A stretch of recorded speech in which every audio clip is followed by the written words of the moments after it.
This demo is to show how to incorporate a privacy rule in UI SDK. Here I have my Tealeaf UI SDK file, and the privacy rules are written under the message section of the default Tealeaf configuration. As you note here, I don't have any privacy rule currently. So my next step would be to inject this SDK from Fiddler into a website, and create a session and fill out a form, and we'll go back and check the replay. There you will see that the masking is not happening because there is no privacy rules applied yet. And then we'll go to that website and identify the fields which we want to mask, and come back and edit this SDK and apply the rules, and re-inject the SDK through Fiddler, and create a session and look at it in replay for masking. So this video is going to demo these steps of incorporating the privacy rule. So I go back to Fiddler. I'll start the capture, and here is my website. I am going to just reload this, so it will be identified by Fiddler as your session, and I'm going to select academic and add some random fields into the form.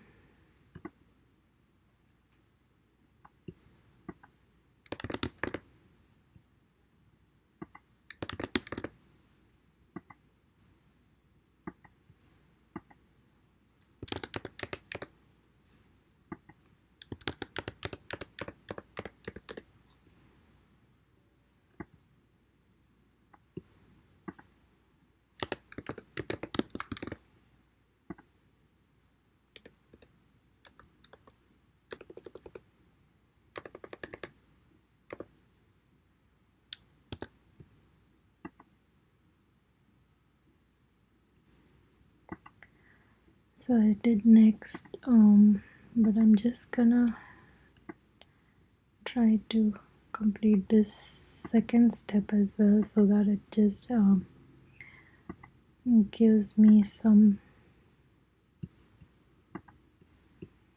thing in the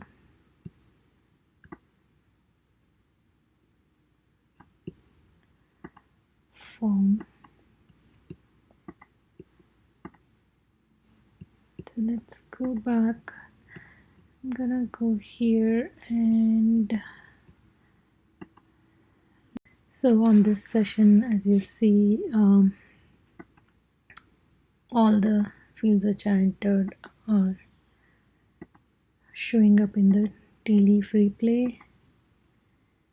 Primary phone, emergency contact name, emergency contact phone.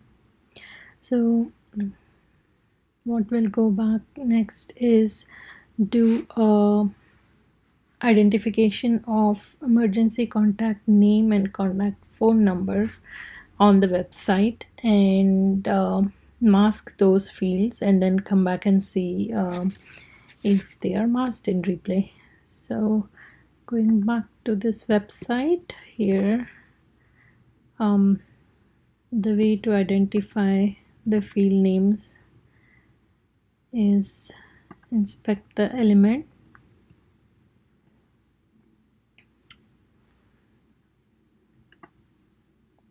and when you say inspect, it takes you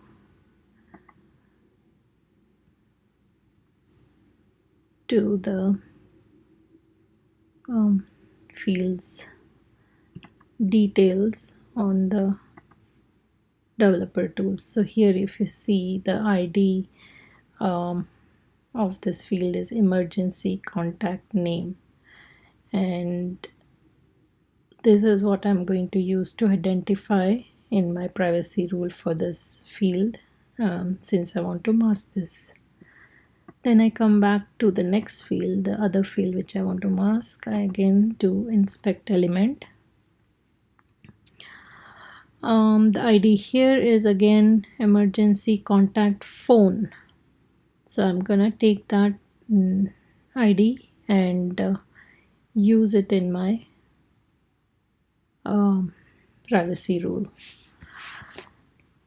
So let's go back and build the privacy rule.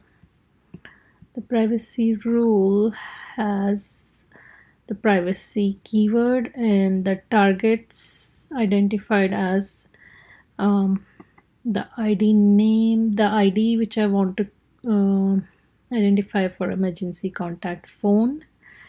And I actually also want to use the ID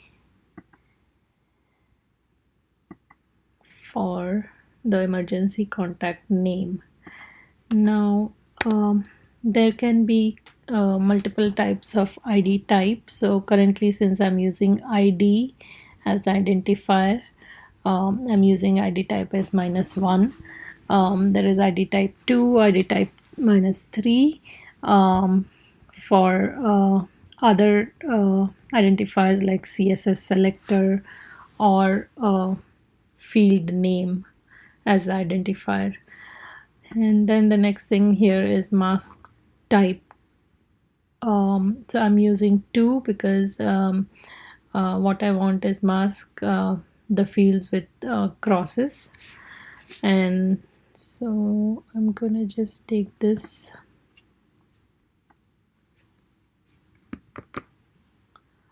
section, put it under the SDK, save this, and go back, start the capture, and I'm going to reload this page. So although it will be on the same session,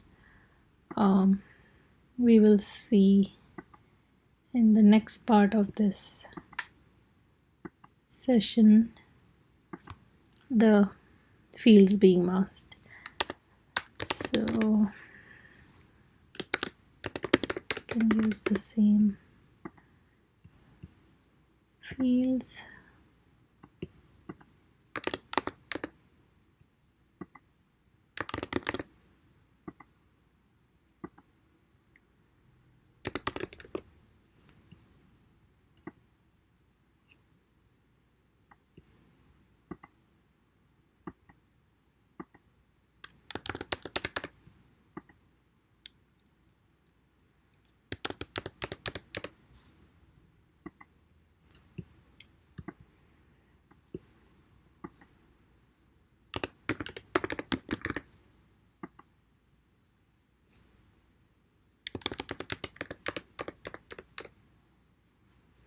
Okay, so I have entered these fields.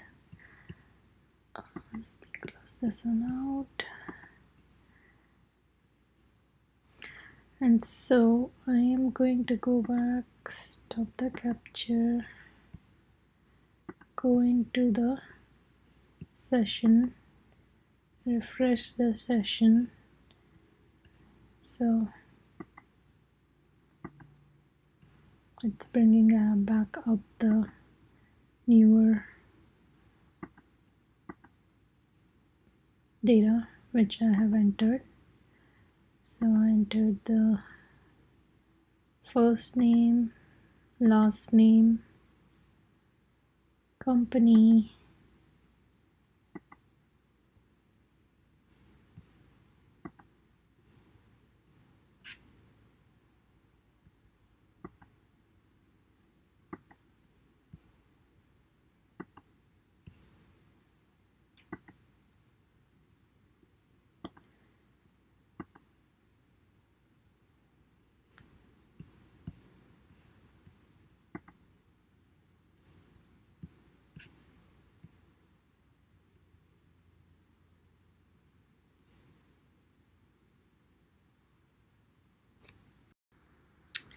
And so here this is the thing, and right here you see the emergency contact name and the contact phone number have been masked.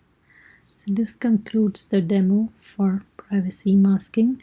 I will be putting this video onto the KB article, which gives further details on the other types of masking which are possible.